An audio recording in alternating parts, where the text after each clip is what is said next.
Hi, this is Stephen from Own It Disown, and first off, I would like to say that unfortunately, I was going to be testing the Alienware 13R3 here, this baby here, and unfortunately I bricked it, really gutted. I updated the BIOS to 1.09. It hung for 20 minutes or so, so I powered it off and it won't boot up. The power light just flash up red, and then it goes through a series of 7 beeps, which normally would mean like a motherboard or CPU failure, something like that. So I have tried resetting the CMOS, taking the RAM out and shorting out the 2 connectors underneath the RAM and all this type of stuff, pressing the power button for 25 seconds, wrapping it in a blanket for 20 minutes. You believe it, I've done it, and nothing's worked. Nothing's worked. I even prayed, and that didn't work either. So I've got to send it back to Alienware, so I feel really bad about that. And I've seen other people on forums having the same issues. I don't know what's causing that, but anyway, it's a shame. And I did do a couple of tests, and I did really like it. I liked the screen. This was fantastic, and the temperatures were good on the 2 tests I did. So hopefully I get another one. Anyway, with that out of the way, I've reached 4,000 subscribers, and I'd like to thank you very much for that. So consequently, I'm going to do my game giveaway. And if you look at this little cartoon character, the geek I call him, I'm going to embed him in the video like I always do. Hide him somewhere, not make it too easy, because I've got to challenge you guys. If you can find it, and let me know by sending me an email. It's got to be an email, not in the comments, because that'll let everybody else know. Send me an email of the time frame it is located. So if it's like at 3 minutes 20 seconds, just let me know that. So email me it. I'll put my address below, and a game of $60 of your choice on Steam. It has to be on Steam, because then I can just send you a gift that way. So with that out of the way, let's have a look at the essence of this video. And you may have seen my previous video on the Aorus X3V7 with the i7-7820H CPU in it and the GTX 1060. Great laptop, fast but very hot. I did all kinds of tweaks and devoting using a cooling pad and everything like that. I even repasted it using Thermal Grizzly Conductonaut, and the temperatures didn't change. So I went one step further. I used Thermal Grizzly Conductonaut. Now, I've never used liquid metal before, so bear with me on this one. So I'm going through the process of how I did it. It seemed fairly straightforward, really, and then go through some results. So let's take a look. So Thermal Grizzly Conductonaut and Super 33 Plus electrical tape, and the cleaning solutions and purifying solution. So unscrewing the back off to start the process, and taking the heatsink and the fan system out.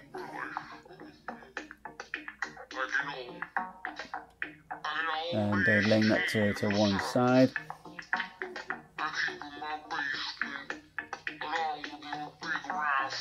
We then need to clean out the thermal paste, which was the Conductonaut I put on earlier, using a Q-tip, and do the same with the actual heatsink.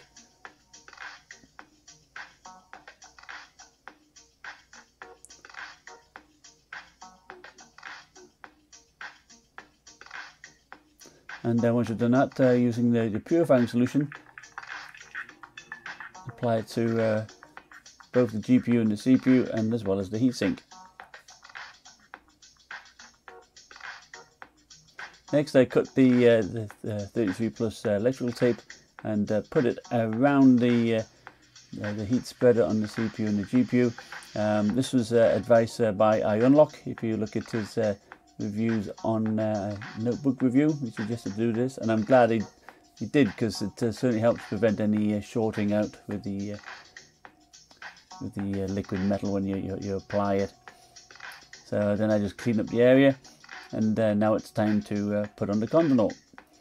It's quite tricky stuff. I'd say normally I use normal paste, so spreading it was quite a little bit difficult. So they do provide some cotton ball swabs there, and then just replace the cooling mechanism once more, and then put the back on.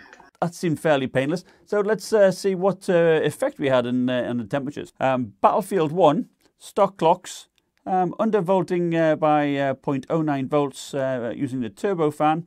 The CPU temperature with the stock paste was 93 degrees Celsius, and using the Conductonaut, it dropped down 5 degrees, down to 88. So I think that is pretty good. The GPU went from 85 degrees all the way down to 80 degrees. I think that's a win. And also the performance increased. From the stock pace, we were at 69 FPS, and using the Conductonaut, we managed to get 74 FPS. So that's a good win there. Looking at Firestrike, using the stock clocks, and this time normal fan, stock paste was 92 degrees Celsius, and the GPU at 75. Using the Conductonaut, we went to 87 degrees Celsius on the CPU. So again, another 5-degree drop, and the GPU stayed the same at 75. We did get an increase in performance. The stock paste gave 10,189 points, and the Conductonaut 10,324. So again, a nice benefit there, reducing that temperature and also a bit extra performance. So finally, TimeSpy. Here I did the overclock the CPU to 4.3 gigahertz, using a GPU overclocked to level 4 in the software, using the turbofan, and I measured again. So the stock paste, 92 degrees Celsius, Thermal Grizzly Conductonaut, 87. And I think that's fantastic. Now, previously, I'd have had to use the cooling pad to get that type of temperature. The score, stock pace was 3995, and the Conductonaut, 4043. So a slight increase there too. And to conclude, it certainly does allow you to game using the stock CPU frequencies without using a cooling pad. Now, you still need the turbofan going, and you've got to bear in mind the stock frequency on the CPU is at 3.9, so it's higher clock than the standard i7-700 HQ. So you're still getting a bit better performance, and it does allow you to do that, which is great because I hate using notepad coolers. Now, if you if you did want a bit extra performance there and overclock it, I recommend that you still use the turbofan and the notebook cooler, of course. Now, CPU tests, just with a Cinebench, handbrake, that type of thing, whatnot. The temperatures are perfectly fine there. It's when you're using the GPU at the same time it starts to bake a little bit. So anyway, I hope you found that useful. Thanks again for watching. And actually, before I go, I would like to give a shout out to one of my subscribers. He started his YouTube channel doing VR stuff, and he's actually switched it up because his dad's a little bit of a psycho, and he's got a bit of bad temper on him. His name is Everything the Geek, and again, you can click up here and perhaps have a look at some of his videos. So thanks again for watching. Bye now.